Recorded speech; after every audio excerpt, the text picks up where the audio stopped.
Welcome to the Dork Forest. Jackie and her pals will never bore us. Shameless confessions about our obsessions will make us laugh and smile. So let's explore the Dork Forest and dork out for a while.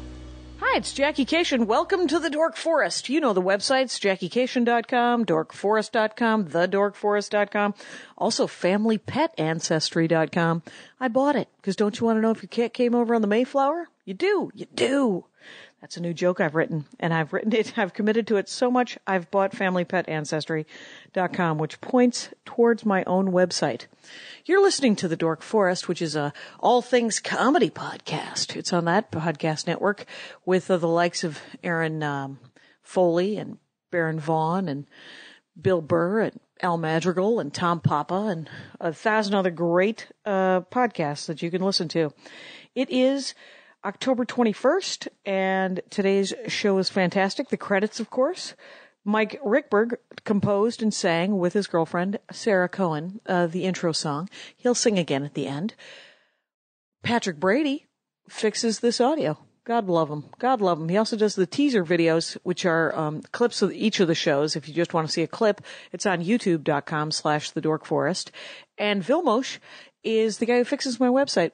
The ad this month is with Vilmos, so you will be enjoying that in a moment.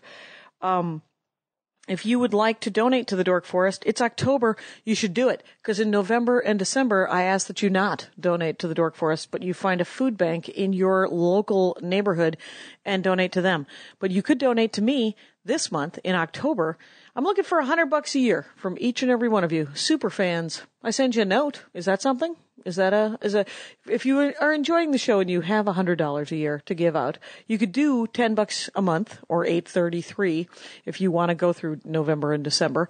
I haven't made that easy for you. You got to do it yourself. There's a wonderful man in Nottingham, UK, who's doing it each and every month. He's sending me $8.33, and I do appreciate that. Stephen, thank you. Other than that, if you want to buy merch, you can buy merch. Hats, t-shirts, hooded sweats. Actually, not true. All there are t-shirts and zip hoodies. And the zip hoodies I just ordered. I did order a couple of extras, but if you go to JackieCation.com, the store, you can get my new CD, DVD. This will make an excellent Horcrux. You can get my old CDs. You can get a Ranger of the Dork Forest or a Dork Forest t-shirt designed by Brett Chambers.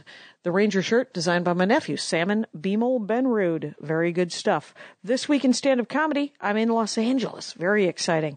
I'm doing El Cid and the Akbar on Tuesday, the 21st.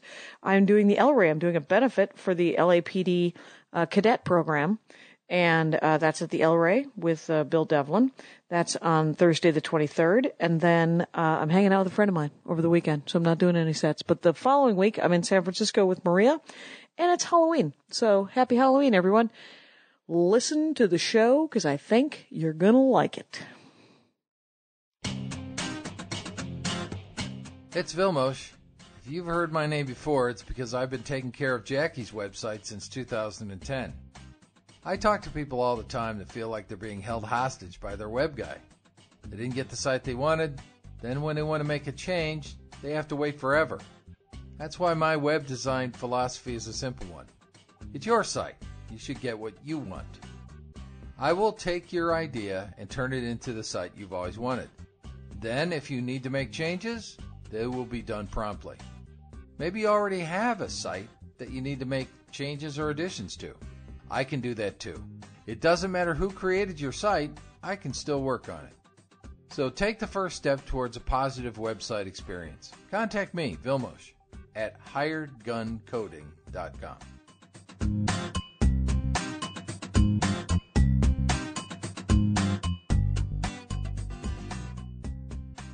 Hey, it's Jackie Cation. I'm in my living room, and it's another Dork Forest.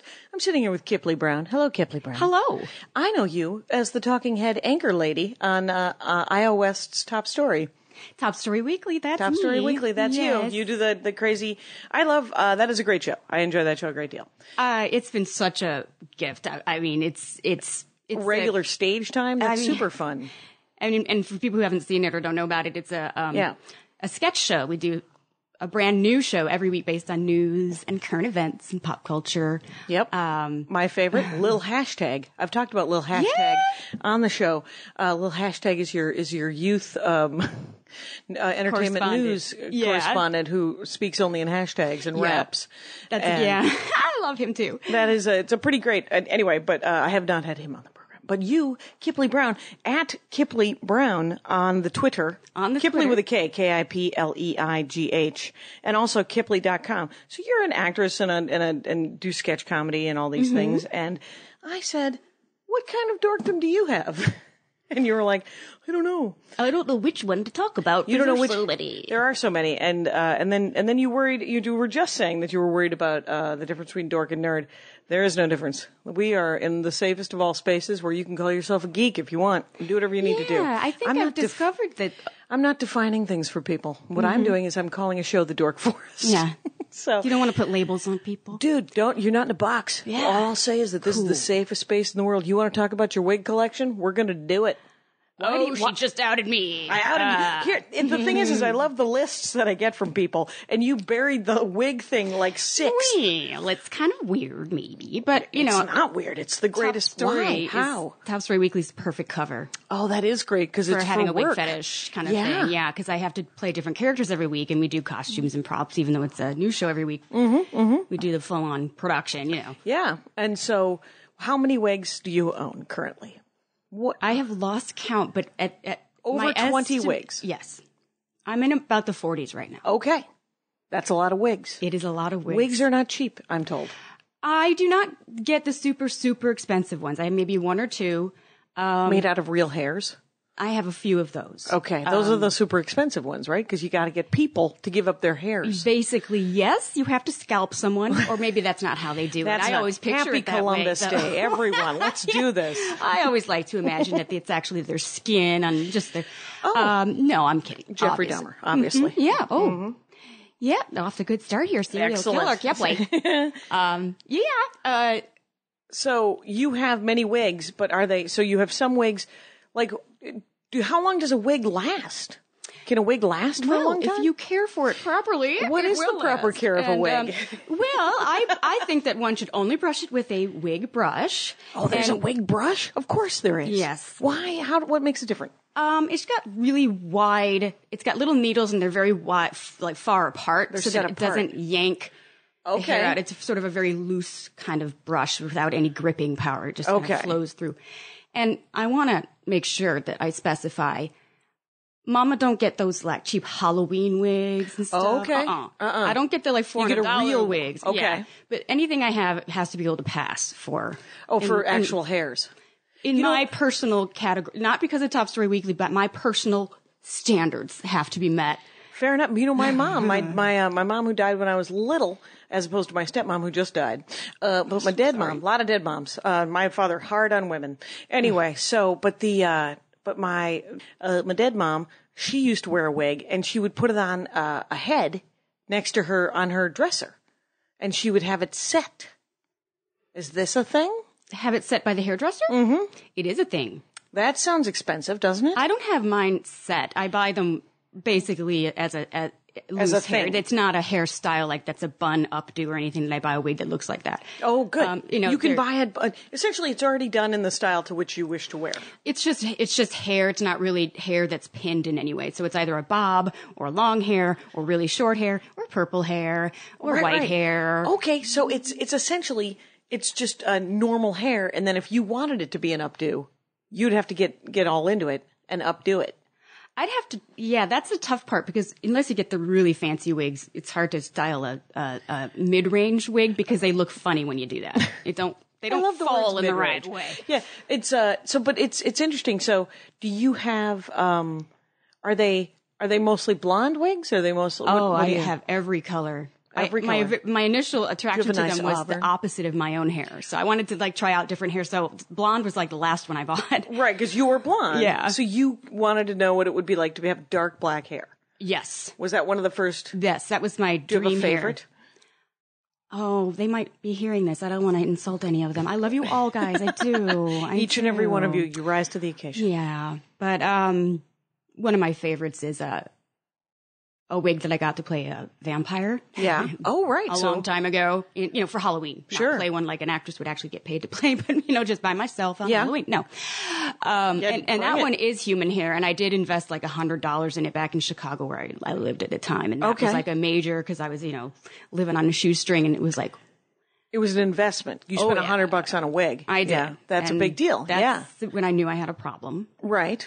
And so, but it's a beautiful wig. Can people's, on your website, are there pictures of you in these wigs? To some extent? No. You got to go to Top Story and see you break out a wig. I have some sketches on my website, and you can see me in a wig there. Yeah, do you ever they have names around? too. I named you them. Named the wigs? To know the difference. Like, rather like I'm like, oh, I need to get because I bring them to, I'm also the props master for Top Story Weekly. So Excellent. Our garage is basically a costume shop. Excellent. Super and, fun. So like that wig I was talking about, that's Monica. Okay. And that's just a way of identifying them to myself. Right. Based on, so I'm like, oh, when I need to bring this wig, the brown one that has the curls, and rather than having to write myself a description, I'm like, oh yeah, just bring Meg. Just bring Meg. Mm-hmm. That's awesome. Are they based on people that you've seen who have hairs like that? Or do you just go, I'm going to name this like I'd name a doll? Some of them are. I do have a Meg wig. My best friend's name is Meg, and it looks like her hair. Oh, there you go. But See, I also like perfect. some of them are named after impressions I do, and it's the wig I wear for that, like Michelle Bachmann. So I have a Michelle wig. That's my Michelle Bachmann wig. Excellent. And it's really funny because since our garage is a costume shop, and on Sundays we have rehearsal for Top Story, and then we have a break. Yep. And then we come back and do the show. And during that break, I go home and collect all the props and costumes that people need, including my own. Yep. And lately it's been so hot that I've opened the garage because it's just too darn hot. Right. And of course, Sunday afternoon, all the neighbors are walking by and this and that. And I have a mirror out there and I have to like try on something to see if it's going to look right. And the other day, it just heard me, like someone walked by the garage and I was dressed as Mary Poppins. And it was like, oh, hey, how you doing? Hey, how's it going? Yeah. And so and then, luckily you live here in the Los Angeles area and people are like, oh, weirdo. Actor. Typical. That'll be fun. Or I'm dressed as like a Egyptian princess or sure a security guard. And sometimes someone will be walking their dog and they'll walk past and I'll be a security guard, and I'll be like, oh, hey. And then they'll walk back like they're returning from that walk and I'm something else. Right. and there's like, you see in the garage, there's all these heads with wigs on them and weird and props like skulls and stuff. I don't know what my neighbors think about me. It's got to be super fun to collect all the props though. Andy enjoys, we have many items. We have many items around the house because he does LARPing, which is live action role play. It's essentially, as an actress, you do it as a job. Andy Ashcraft gets together with like-minded individuals and they play Army. They play whatever they want to play. He does there's a Hydra. There's a Hydra LARP that he does, which is a space LARP where he writes them and and then people go on adventures and everybody gets to dress up in their spaceship costumes. Can anyone do it? Anyone can do it. I want to do it. He wants you to do it. And I have lots of silver clothes and alien clothes. I do. Oh, you are on board, my friend, because you will like, is it, dang it, it's like Spaceship Hydra or something. It's Chris Brown, his same last name. Chris Brown. Chris Brown is my father's name. So is also, and my also, dad is a LARPer. I had no idea. Exactly. So, I'll look at the Hydra thing. I'll find the information for everyone, for all Rangers out there. If you're in the Los Angeles area, it's Christian Brown. That's what it is. I knew it wasn't Chris Brown because I think he's also a singer and hits people. Yes, he does. He does. Okay, that's someone else. Christian Brown is a perfectly nice man. And he runs essentially it's for $20 you get to, and I think there's pizza.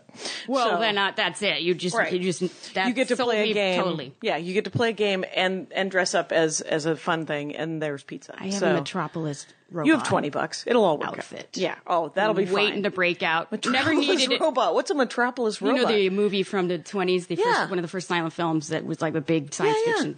Did you love that?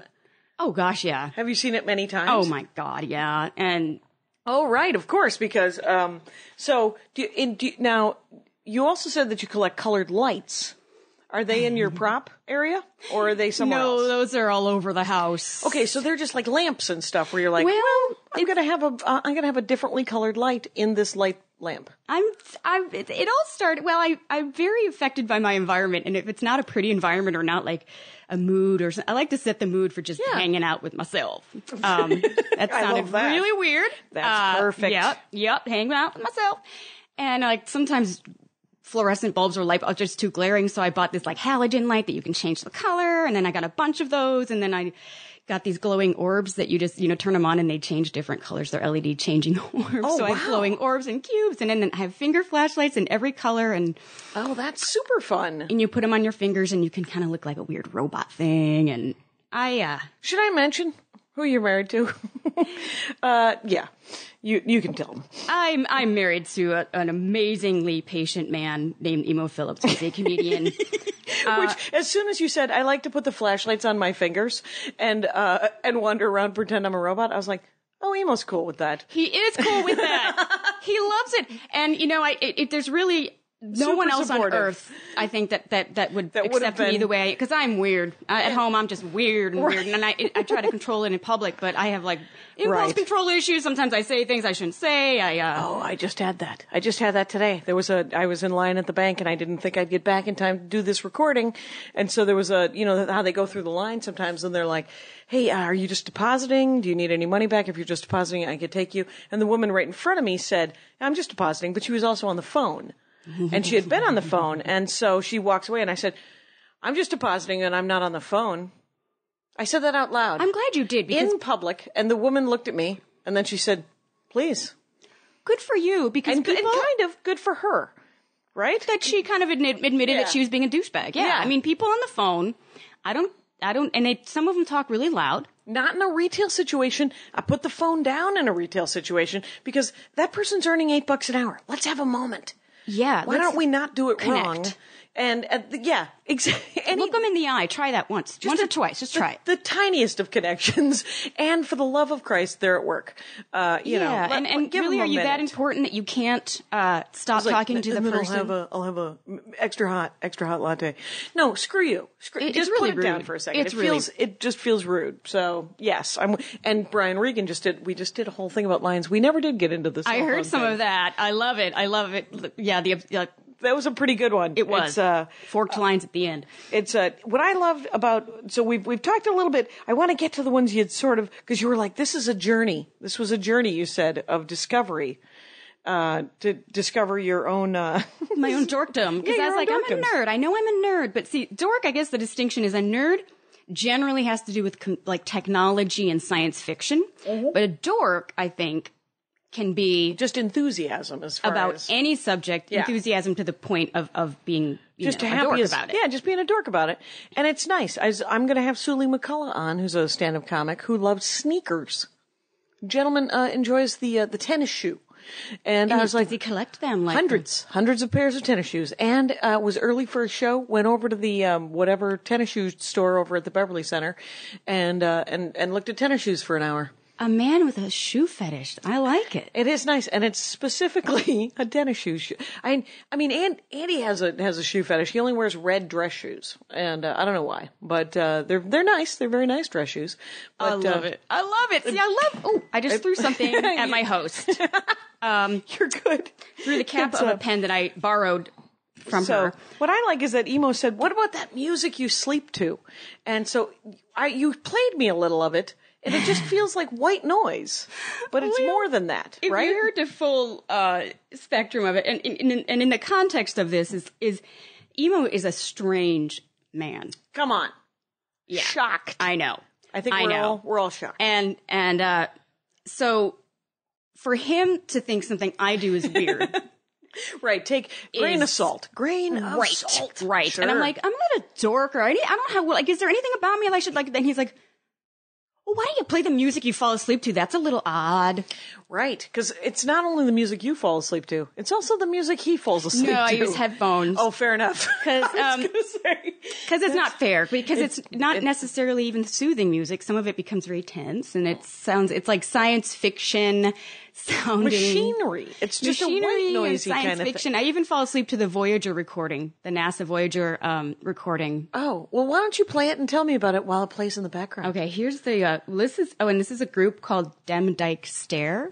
How do you spell Demdike stare? It's a DEMDIKE space stare, as in I'm staring at you. I'm staring at you from a dike, and I'm a Democrat. A Demdike I believe is a form of Dutch witch or something like that. Oh, fair enough. But it's like industrial music here. Okay, this one's called Library of Solomon. And is it currently one of your favorites? It is. It is. I put 2 of my favorites on here, but there are lots. And how long do they run? Some of them are like 2 minutes long. Some are 10 minutes long. And how long does it take you to get to sleep? Yeah, it's my favorite part. It's like there's voices in the hallway. You don't know what's going on. Stuff's out there. Is there an alien coming? We don't know. And I like pretending like I'm on the run from an alien when I fall asleep. I don't know why. Do you remember your dreams? Well, I want it to inspire my dreams. I want to have like awesome science fiction dreams, and sometimes I do. Right. But then, of course, I also have the mundane dreams. But so you do remember your dreams, but you don't think that they're affecting? I think it does sometimes, but a lot of it, This is like you're playing Portal. It's like you're running through the video game Portal. Maybe that's also why I like it. The cake is a lie. I mean, like. And that's the other one. Well, same band. Yeah. And I'm using the word band. I'm not even sure if it is a band, if it's like one man or a bunch of people or a woman or, Right, like maybe it's like Badly Drawn Boy, which I have other musical references from the early 90s. Oh, wow. And so you fall asleep to that, and it can take you 5 minutes? It can take you... I fall asleep pretty fast when I have this going on. Oh, there's the one real quick. Oh, God. I love them. You're like, this is the best one. Well, see, but not all their music is like this, so this is a good... Sounds like an apocalypse is coming. Oh, my God. There's like these locust chanters come in. Okay. Little Doctor Who-y. It's like, are they, what are the bad guys on Doctor Who called? You're not a Dr. Dork. Me neither. I've only watched the first 11 episodes of the first. See. And it goes on like that. And then there's also more apocalyptic alarms. And I don't know why. It creates a mood I love. Right. Because that's the mood you love. You fall asleep. You get the good REM. Mm-hmm. You wake up in the morning refreshed. Are you still wearing the headphones? Are they earbuds? What are you doing? They're earbuds. And sometimes they fall out. And I have a playlist that, will end after like an hour or so. Okay. Yeah. And that's fine. That seems for the best. And is it on your iPod or is it on this computer?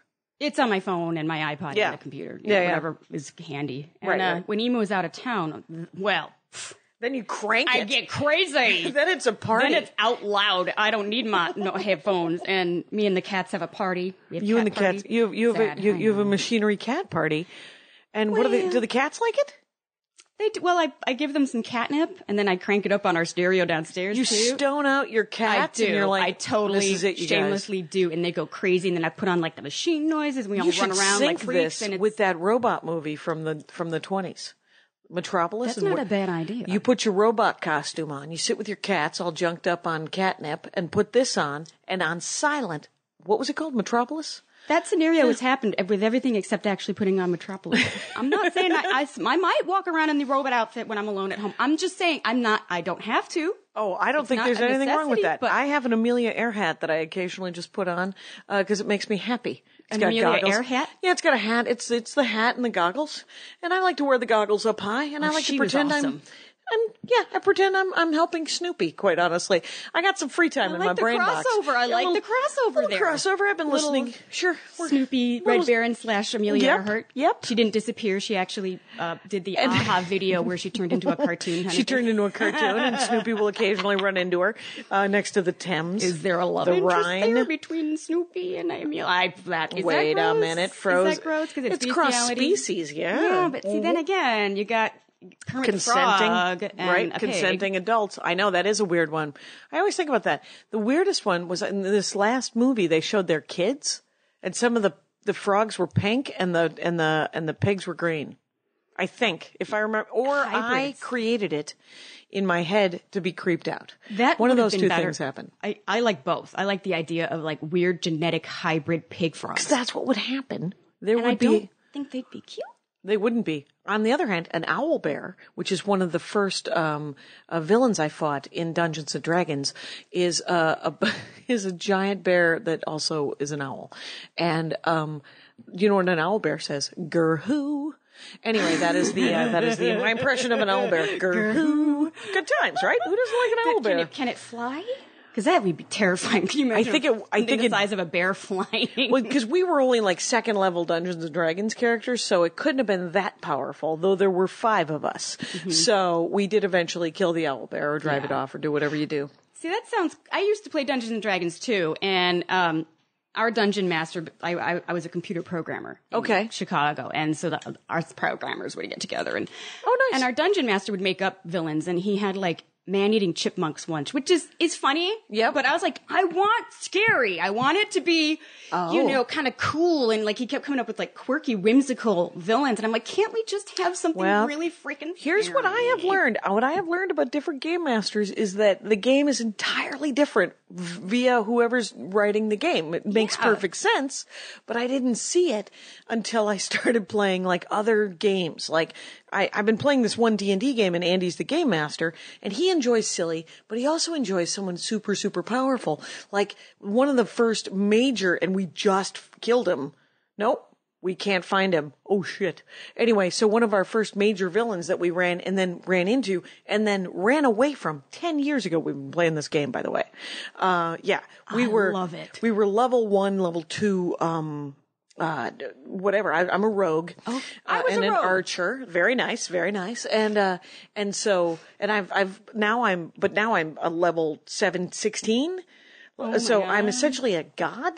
I am very, very powerful. And can you die? Are you even scared? Is there any risk? There was some scare. We just fought a giant, very, very powerful artificer that we ran away from a couple of years ago. And we just ran into our first villain that we ran away from, which is a mind flayer. A mind flayer, doesn't that sound painful? That sounds painful. Mind flayer. Yeah, even when I didn't know anything about Dungeons and Dragons, when I was introduced to something called a mind flayer, I was like, oh no, I'm gonna have to leave. And so we quickly ran away. And so he's been, essentially plotting revenge on us for 10 years. But in real time, I think we're only about 3 or 4 years in. Like in game time, it's only been a couple of years. Do you ever have those characters come to life in your dream and like come after you? No. Interesting. You seem to be looking for horror. Do you enjoy scary stuff? It's October. I love scary stuff, but I'm not into like blood and gore scary. I'm into sort of creepy, suspenseful, spooky, psychological, like The Omen or something not from the 70s.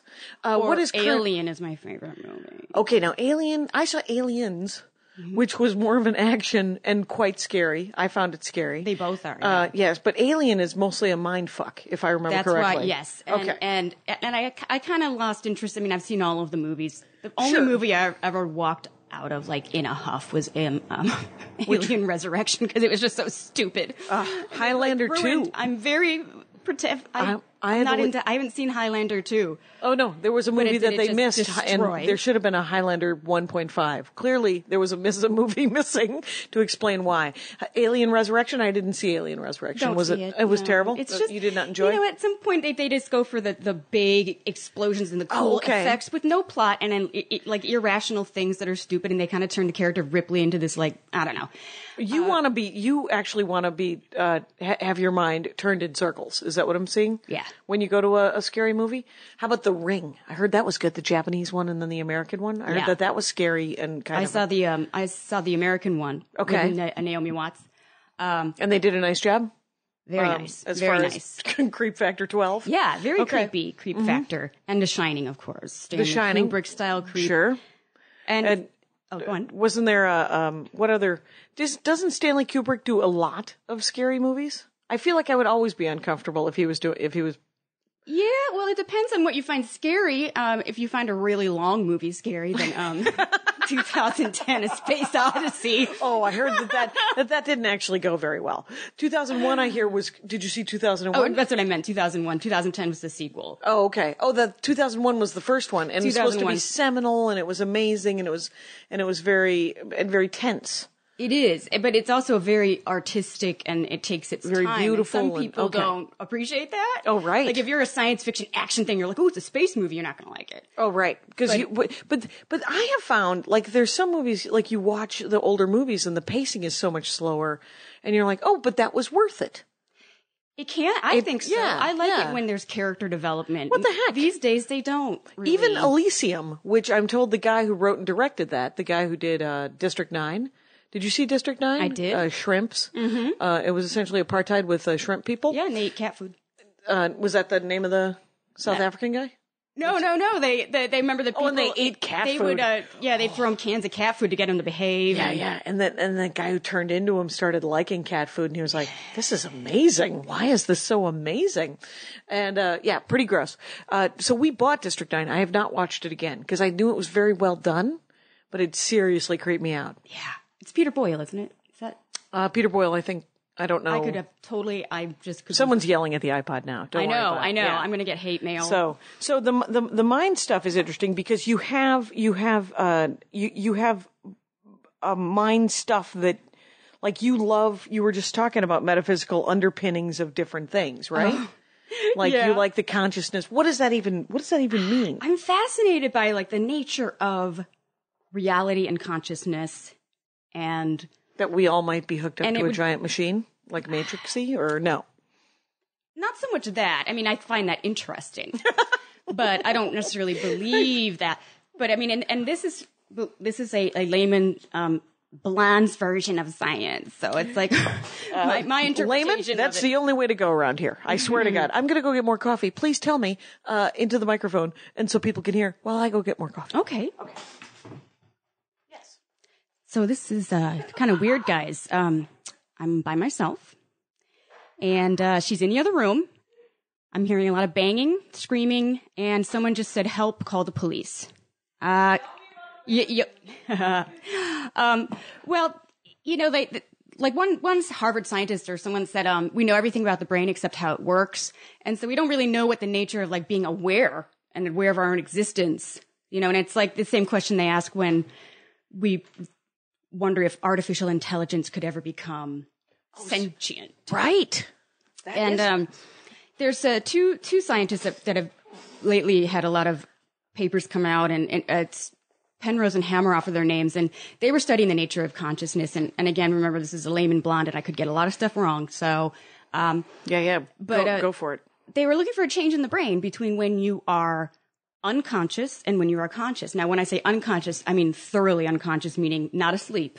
Oh, like comatose. Anesthetized. Okay. Yeah, because sleeping, you're still, part of your brain is still conscious. Okay. They've decided that for reals? Like scientists have said part of your brain is probably still conscious? Well, the dreaming part of your brain is conscious. You're still experiencing. Your brain is working. It's not completely dormant. Okay. You know, parts of your brain are still lighting up and flashing and knowing stuff and while you dream. But when you are in a coma or like anesthesia, your brain is dormant. Okay, we aren't getting any readings. Like you're hooked up to something and there's no readings. I mean, you're alive. Right. I mean, but their brain activity is different. No sensors are activated. Got it. Right. Got it. And they wanted to know what changes in the brain between unconscious and consciousness. Yeah. And they really couldn't find any significant difference. You know, just that certain things weren't lighting up, they weren't being used, but it's not like something changes. And they found something where no one ever thought to look, which is well, I'm gonna get really nerdy now. Do it. There's these parts of a cell called microtubules, and they are sort of part of the skeleton of the cell. They help it maintain its shape and move around, and they're just utilitarian workhorses. Okay. You know. They're like the big strapping guys that hang out, and they're union guys, and they sit there and they're like, "Hey, if you need us, we're here, but we're on break." Right. And they found that in the brain cells, the microtubules are the things that change between consciousness and unconsciousness. Okay, so they're the only things that really... They undergo a change, and it's on a quantum level. Okay. You know, like crazy metaphysical, crazy quantum. How is it measured? Well, the way they alternate between two states. You know, it's part of how they work. And when you are unconscious, they're in superposition. I think I'm getting this right. They're in superposition where they're neither one nor the other, but both. Okay. So they're when you're conscious, they're one or the other. Okay. Oh. When you're unconscious, they're kind of in like a holding pattern, which is both. Oh, interesting. It's like this. This is fascinating. The double slit experiment. Have you heard of that? No. What is that? Oh my God. I love this. This is like mind porn for me. And I will be clumsy in describing it. Of course. But if you have a slit in a piece of paper and you aim a flashlight at it, what would you see on the wall behind it? A slit of light. Right. Okay. If you have two slits and you aim a flashlight at it, what you see behind it is sort of several layers of, it's called interference. Okay. So, and what's it called? Slits. What's the name of the experiment? Double slit experiment. Got it. So they were studying whether like particles, like electrons, and that are like, they act like waves sometimes. Sometimes they act like matter. Oh, right. And they would shoot a stream of electrons at a double slit and get the pattern of interference, like a wave, even though they're not waves. But here's the thing. I'll cut to the part that's really interesting. Yeah. They decided to send just one electron through. And they measured it with like photographic paper or whatever, and it went through both. One electron went through both slits. Until they sort of like weaved through? It was big enough to go through what's called superposition, meaning any possible outcome, it is all of those. And that's where this quantum stuff gets crazy. Yeah. It went through both slits. Okay. Which we know is impossible. It was in two places at the same time. Okay. It also, by some formulas, went through neither. But how it's measured, it went through both. Then they put a camera there to try to watch. Right. And it's like they're shooting a single golf ball through there, but it's like an electron size. Right. And when there was a camera, it went through one or the other, not both. It knows if it's being watched. I'm not kidding you. This is a major thing. That's crazy. It knows when it's being observed, and it behaves differently. That is cuckoo for Cocoa Puffs. That is spooky. Welcome to Halloween month, everybody. I know. So one electron, when working alone, knows when it's being watched. And it applies to photons. It can apply to a lot of different quantum level particles. I don't know that you know the answer. I mean, I think I would need a scientist to know how do you cut one electron loose from the herd? How do you do that? How do you send one electron towards something? You bully it. Is that it? Yeah. And there's that anti-bullying campaign about electrons. You're like, you're so negative. Why are you so negative? God. I laughed against my will. Well played. Well played. Because that puns in me, I'm like, I usually don't even get them. So yay. Kipleigh, everybody. At Kipleigh Brown on Twitter. And of course Kipleigh.com. So that is hilarious. So all that kind of stuff. So the metaphysical underpinning of science. That things mean something. But it also goes into like spooky, and so actually Einstein called it spooky action. Like it's like Einstein called it spooky action? Einstein called this metaphysical, some of these qualities of the way the universe acts that are counterintuitive to how, or not intuitive, they're counter to what all the formulas say should happen. Call it spooky action. And one of those is like quantum entanglement, where you can have like two particles that are entangled, like people, like relationships. And when you separate them, they get sad. You could separate them like by a huge distance. Right. And if you make a change in one, it changes in the other over that huge distance. Okay. Simultaneously, which is like something it's like impossible. It's like faster than the speed of light. It doesn't make sense. Yeah, that's okay. Wow. And it may explain why you can sometimes have a sense when someone you love is in trouble. Right. It's all that twin thing. Yeah. But like twins, they have some sense of soulmates, Yeah, you're entangled. You're entangled. entangled. Sure. I did a film about all of this stuff, actually, which is, I was interested in it beforehand. And so I was just thrilled when it's called Yesterday Was a Lie. Okay. And it's a Can people go to your IMDb page and see Yesterday is a Lie and find out what the hell? Yesterday Was a Lie. You can see it on Netflix. Oh, can you? Mm-hmm. It's not streaming right now. Right, but you can get the disc. Get it on Amazon. You can buy it. It was released by E1. And it's a film noir. Oh, neat. Okay, but it's science fiction-y? It's technically called a science fiction noir, but it's not like Aliens and I play the sort of lead. I'm the detective, but in the classic sort of Humphrey Bogart. Sweet. I've always wanted to do that. And I wore a fedora, and it's like my dream. I tend towards playing masculine parts. I don't know why, but the funnest thing about acting is getting to dress up and be somebody else and just play army, and just get to play dress up and play. The problem with it is that you have to wait for someone to give you a job to do it. So that's why I have my own things at home and I dress up and play with myself. I mean, exactly. wait a minute. Exactly. Wait a minute. I believe you called it Hang Out with Yourself. Hang out with myself. I think that was in Our Bodies, Ourselves. That was the name of that chapter. To hang out with oneself. It's what ladies. Listening to techno music. Right.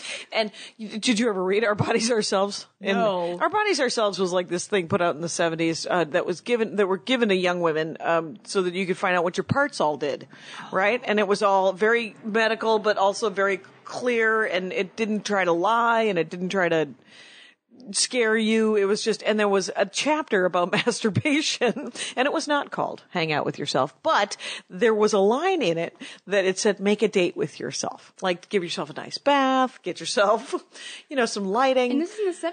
Yeah. I actually love that. Because a lot of people were raised with the idea that it's bad to masturbate and it's evil and wrong. Right. You're going to go to hell. Mm-hmm. And I love that they're like, which is what it was. Everyone does it. Admit it. You do it. Make it nice for yourself. Exactly. It's not going to kill you. It's a matter of fact, it's going to chill you out.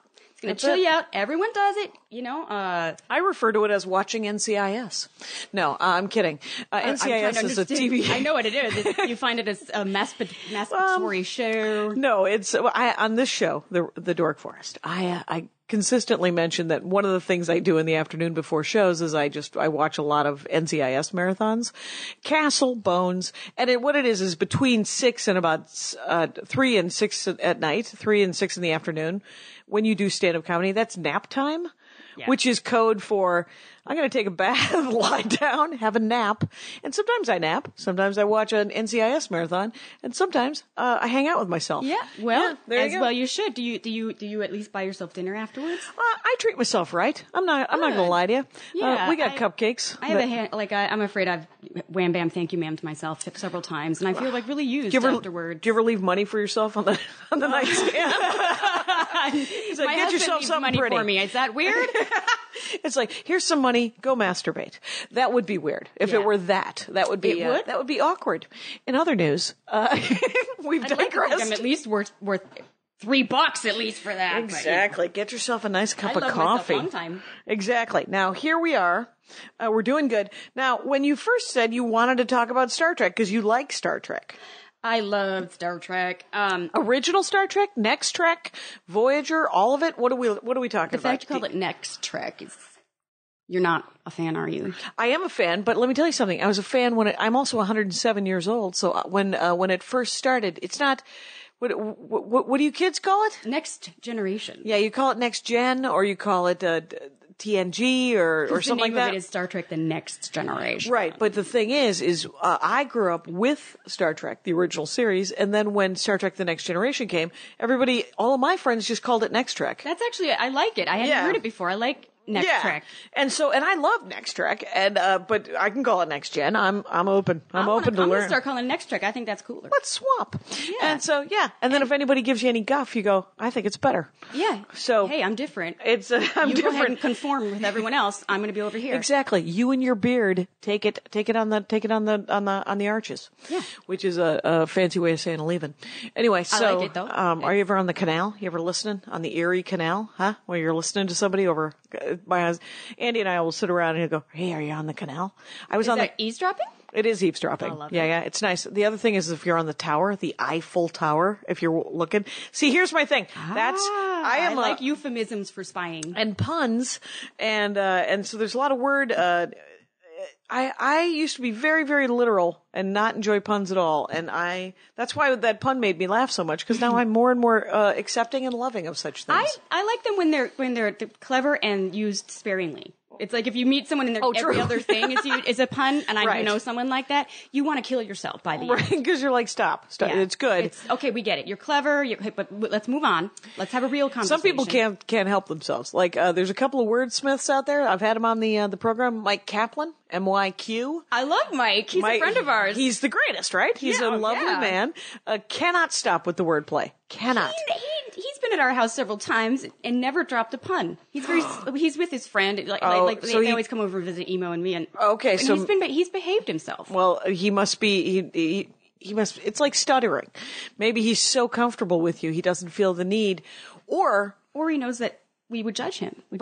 Possibly. Zach Sherwin, another one, MC Mr. Napkins, and that's who he always comes over with. Oh, there you go. And those two guys are big, giant wordsmith dudes. TJ Miller also is a guy who loves. Yeah, I do love wordplay. Yeah, when it's clever, not just like obvious. Right, and he tends to. I think when he may only do it when he's being recorded and knows that he's on to some extent. So, because in regular conversation, he's a normal man. Yes, and I appreciate that because I've met so many comedians that like you talk to them and you're like, okay, I'm not an audience, I'm a person you're talking to. You're not. Yes. You know what? And then you realize that they're like. Then they finally get real with you, but then you realize they're actually doing a bit on you. Testing a bit on you. And I just want to be like, dude, be a real person for a second. In 1984, my stepmother said to me, when I had been doing stand-up comedy for 6 months, I came home from college, and she said, can I talk to Jackie and not talk to Johnny Carson for a minute? Because that's a lot. And I was like, nice reference. I'm here all week. Oh, my I'm God. here for the weekend. We are sisters from the same Mista. Yeah, at home, like at the Emo sometimes has to ask to speak to Kipleigh because, like. Shut it down. Let's just have a conversation. It's going to be fine. Yeah. There you go. And you want to entertain. Okay, so you've seen the original Star Trek. Yes, and I love it. But mainly I'm a Next Generation fan. Okay. Excellent. Freak. And then the rest of the series I never really got into. I'm a really Next Generation, and I was on an episode of Enterprise. Shut it. Awesome. Scott Bakula, whose name rhymes with Butt Cracula. I like that. He's aware of it. That's I don't think he is. And you'll talk about Scott Bakula's Butt Cracula. He is very handsome, and I wanted to watch Enterprise, but Andy didn't like it. And it was early days of our relationship, and it turns out it affected my TV watching. I could go back and watch it. It would be fine. I started to watch it too, but it just didn't. It didn't grab you? I'm not going to say it was a bad show. It didn't resonate with me. And at the time, I'm dating myself here, but when it was out, I didn't have TiVo. It didn't really exist yet and all that stuff. And I knew I was never around when it was on. So you would have had to have taped it and all these things. It was a bit of a commitment, to watch it. I was on an episode in season 3. Yeah. What did you play? What'd you play? I'm going to nerd out. I played, crewman Jane Taylor. and the famous crewman Jane. No. You're not familiar with your work. I'm so sorry. No. I'm sure. I said to Aisha Tyler one time, "So what have you been doing since the soup?" Oh, was she? And she was like, a million things? Yeah, she was like, "You're hilarious. Are you seriously?" And I was like, "I'm so sorry that I haven't seen Archer." And then it was fine. But But what was your? Did you live? Spoiler. Well, now here we go. I appear as a ghost to the Happy Halloween, everyone. Chief engineer Trip. It's in a storyline where there's Zindi, the evil aliens that are killing everyone. Okay. Have been attacking the ship, and my character dies in engineering. Okay. I work in engineering, and he has to write a letter to my parents informing them, and he can't remember who I am. And so he's like, who is this? And I appear to him. I'm like, you can't remember me? I did this and I did that. And that's super sad. And I like to think of myself as a red shirt, the only red shirt probably to speak after death. It's great. It's like that episode of Buffy the Vampire Slayer where there's the ghost that lives up in the attic of the school because everyone ignored her even though she played the flute. Anyway. Why they ignored her. No, I like the flute. But it depends on how well you play, I guess. I suppose. And I played the clarinet in junior high and until I switched to trumpet. But it was one of those things that they would just make you play. Did you play an instrument when you were a kid? I played the flute until my asthma got the best of me and they're like, here's something you don't have to blow into. Here's a violin. And then you switched to violin. Mm-hmm. Excellent. entirely different. A lot of fingering. Oh my God. I faked it the whole time. I never learned a damn thing. I just, when we had concerts, I would move the bow and look like I was, but no. Right. I played viola for 6 months and then I quit and my sister was like, wait, you can quit? And because she had played the violin and she didn't know that she could quit, so she would practice to irritate my parents 3 hours a day, not even kidding, until she became incredibly good at the violin. That's a wonderful revenge on your parents. It's not what you normally hear about a prodigy of music. Right, because she was just like, fine, listen to this. You want me to play the violin? I'll play it. And then she got really good at it. And then and my parents said, well, you can quit the viola, but you have to play something. And so I was like, I ain't clarinet. Even though I wanted to play oboe and they wouldn't. It's a fascinating story. But oboes are hard.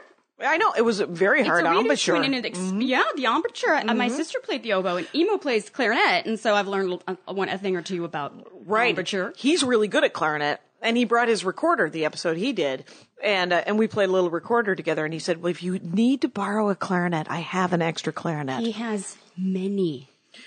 Well, if I wanted to get back into the clarinet, but you know what I would like is more trumpet, because I switched over to trumpet in high school for marching band because there were too many clarinet players, and so I played. I like trumpet. I don't like what it makes people's faces look like when they play it. Oh, I saw Miles Davis one time, and he asked for floss he said, "This is going to be weird. I'm going to need anybody who has a purse or a bag, anyone carrying any floss, because it will affect my playing." And a woman in the front row pulled some floss out of her purse, gave it to him, and he's like, "I'm not going to give it back to you."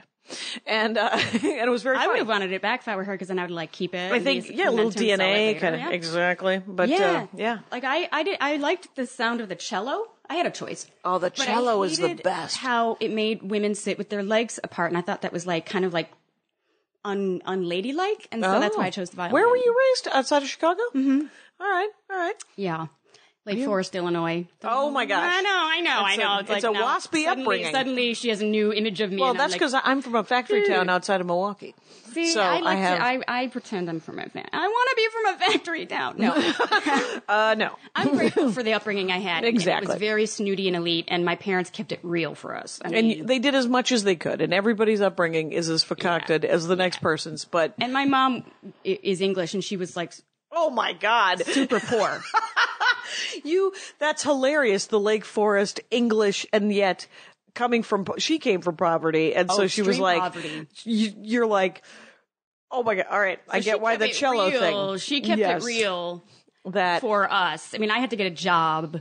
I worked at the Stop talking. It's yogurt. It's so sad that you had to get a job. I liked it, actually. I mean, all those little rich kids, they had so many emotional problems. They got Beamers on their 16th birthday. I never got a car. Yeah. And, at the time I might have complained a little bit, but, you might have. I think I might be doing a little better than some of them in most. Yeah, because you might have had a work ethic. And a sense of reality, not living in this little bubble of non-reality. Yeah. Yeah, we didn't have jobs, but we all had to get our own jobs. That's how poor we were. They were like, we can't even get you a job. We're working on getting ourselves a job. You want a job? Go fucking get a job. And so I heard you worked at Wendy's. I never did. Oh no, you worked at a fast food restaurant. I worked at a hot dog stand in between college. I heard summers. The show where you're Oh, right. In my first job, because what I was doing was I was selling student council candy bars for double the amount that they were supposed to be sold for, and pocketing, by the way, $70 a week. Pretty sweet until they caught me. Did you make it double? I made it. Did you inflate the price? I did, and I skimmed off the top. Wow. It was you are until I was busted. Like Nookie Thompson training. Oh yeah, there was a little bit there was some crime, and then finally, because my pitch was that I couldn't find a job, and so one woman was like, "Do you want a job?"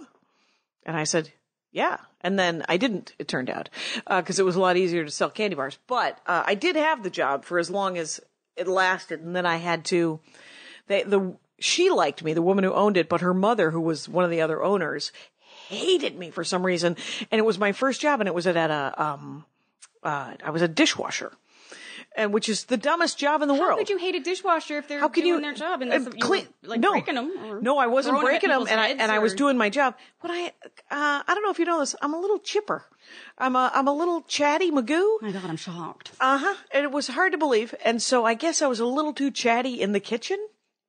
And I was affecting other people's productivity, even though you should enjoy your job. I know. Well, I didn't realize it until later, and then the weirdest thing is that I would work I was 15 and I would work Friday and Saturday nights, and I would work from 4:30 until 1 a.m. And then I didn't have any money to take that bus home, so I'd have to walk 3 miles home from Cudahy to South Milwaukee. And I remember the first time I was like, are you really? At 1:30 in the morning, and my parents were like, well, you should get home. And then finally I got my first check. Neighborhoods? No. It's their factory towns. I mean, I'm sure they would have been if I would have been naked running with money taped to my ass, screaming what's going to happen. Really. Yeah, any neighborhood. And so I just never had a visual, by the way. It's a good one. I can visualize things very well. And very Benny. You look good. You weren't thinking Benny Hill? I went more Benny Hill with money taped to my ass running. No, Yakety Sax was not playing in my head. No, I had sort of more Born Free kind of going. So you were on Enterprise. Yeah. Let's have the show be about you for a moment. Anyway. No, I'm boring. No, you were on Enterprise, and because we're getting close here, and I want to make sure because Star Trek continues, I met the Vic guy. Vic Mignogna. Yes, he plays Kirk. He plays Kirk, but he's also the voice of some famous, the brother of the robot. Full Metal Alchemist. Alchemist, yes, which I tried to watch some of, and it was good, but it was hard to get into. And, but it's fine. It's anime, and I didn't watch his. I watched the Japanese version because that was what was streaming. Mm-hmm. And so then you have to read it's like Attack the Titans. I only saw it in streaming in Japanese on Netflix. So, but Vic, I met him at an anime convention, and I told him about the Dork Forest, and he was like, well, I do a thing called Star Trek Continues. Oh my God, you do a really good Vic. And, and he's got like this chiseled, handsome face for anyone who doesn't know what he looks like. He's and super so he, dreamy. Engages you with his eyes, and then like his like. And will not let go, by the way. Will come out and be like, let me tell you something. You're like, I'm hypnotized. Yeah, he doesn't let you go. What fascinated me most about it is that he had clearly taken his Full Metal Alchemist money and created a soundstage in northern Florida, recreating the original Star Trek set, all the sets. Most of the set. I was there. Of course, because you were. It's in Kingston, Georgia, which is just a bit. Oh, right, just up the road. Of Jacksonville, but it's technically Georgia. The original Star Trek bridge recreated, and then they don't have engineering built, but that might be something they do. But they have sick bay, they have engineering, they have the transporter room, they have crew quarters if necessary, auxiliary control in the episode I did.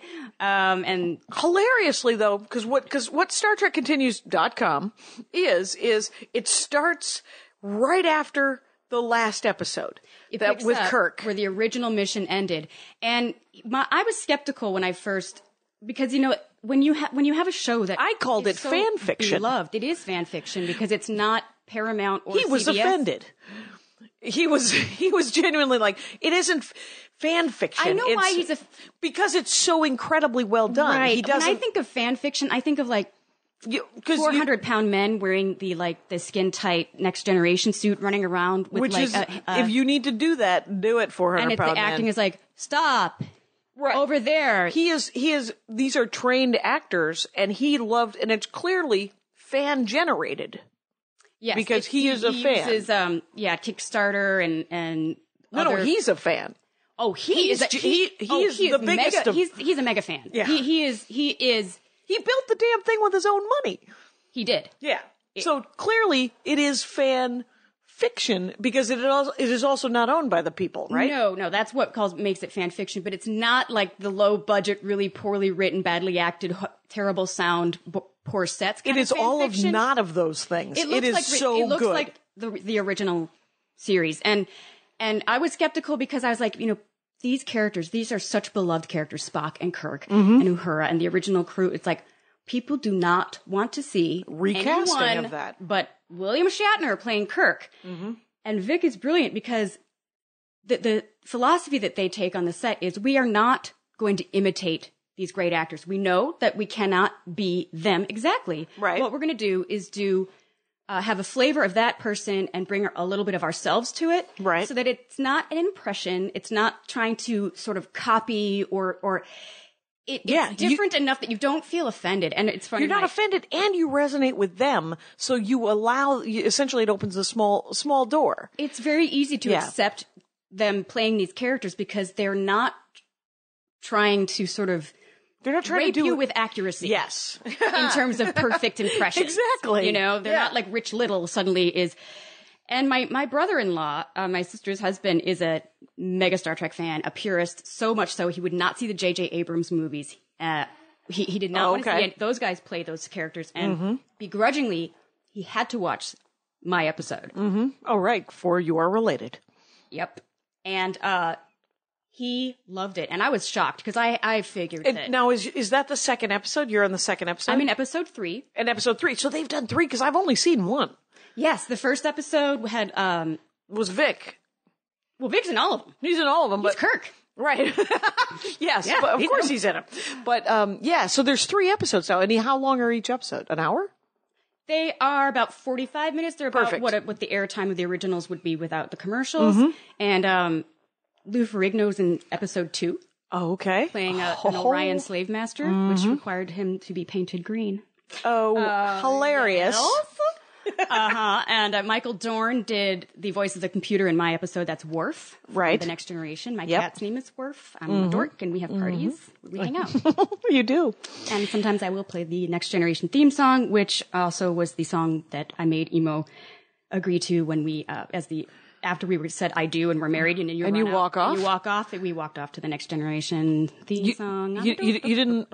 That is. It's I had some friend of mine who did that. When Chewie doesn't get the medal in Star Wars, and when the 3 of them are walking down to get medals, and of course Chewie does not get his medal. But I don't know why. That's the only thing that's stuck in my head. But the thing is, that song is so great. Yes. The pageantry of the whole thing. That a friend of mine got married to that. I love it.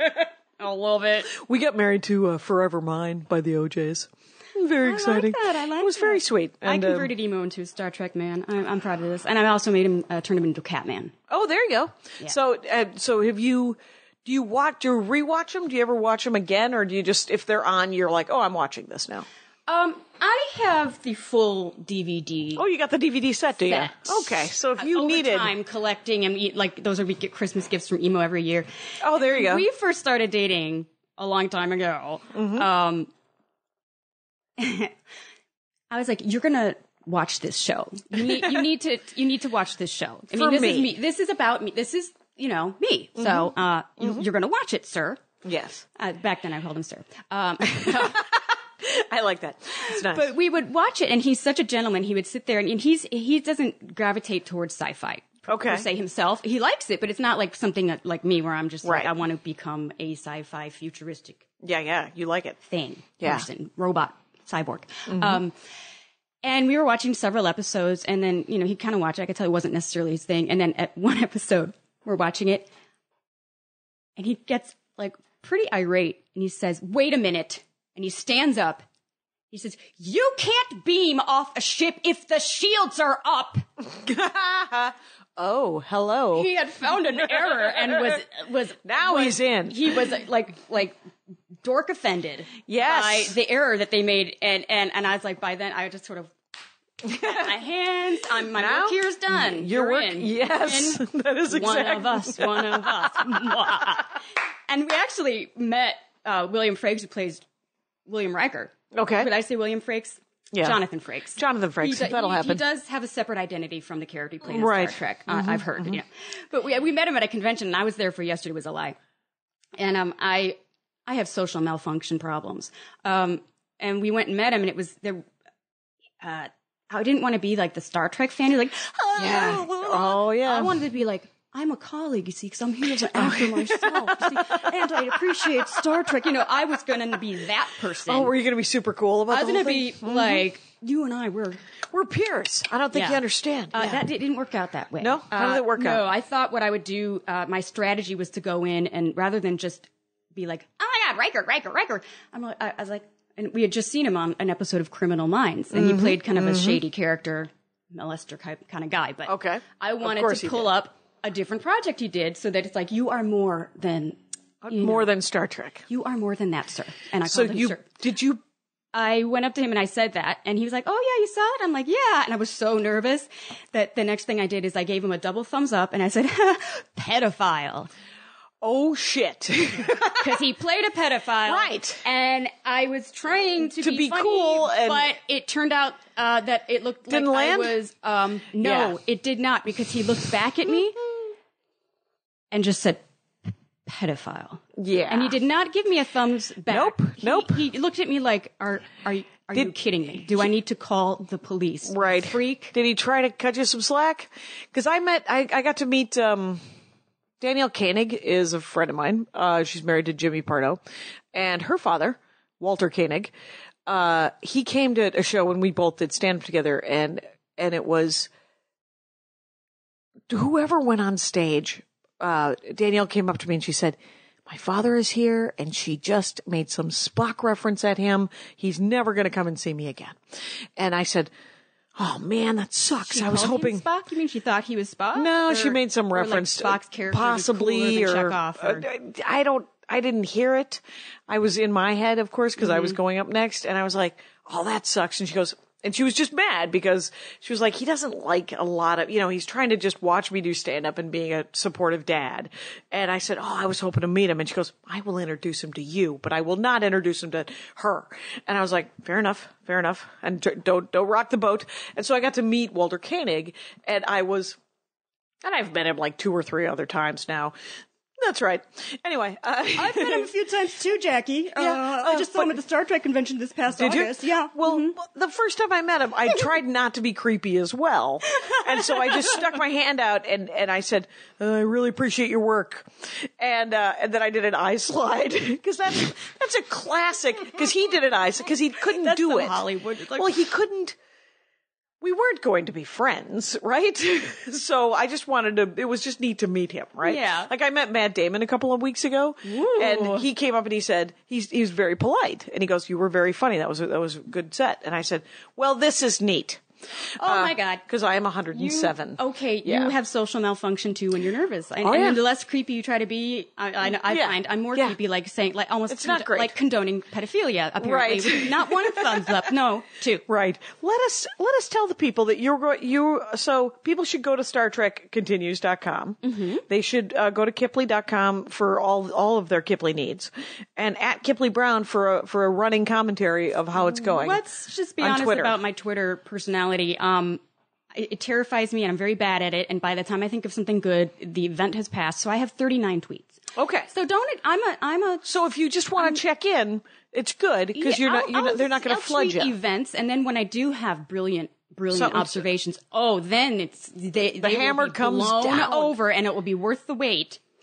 And if people want to check out Yesterday Was a Lie, it's on Netflix. Yeah, do it. And it's James Kerwin directed it, and he also directed the episode of Star Trek Continues. Oh, awesome! That's cool. And the next one, which I'm going to be in as well. Excellent. And we're working on, believe it or not, you were talking about Metropolis. Yeah. There's a play written in 1919 called R.U.R. Okay. And it was the inspiration for Metropolis and Blade Runner. It's about future with artificial people. And right. We are getting ready to make a feature of it, and we did a short teaser film of it called R.U.R. Genesis, which you can find if you go to RURgenesis.com. Or no, I'm sorry, it's scratch that, folks. RUR film.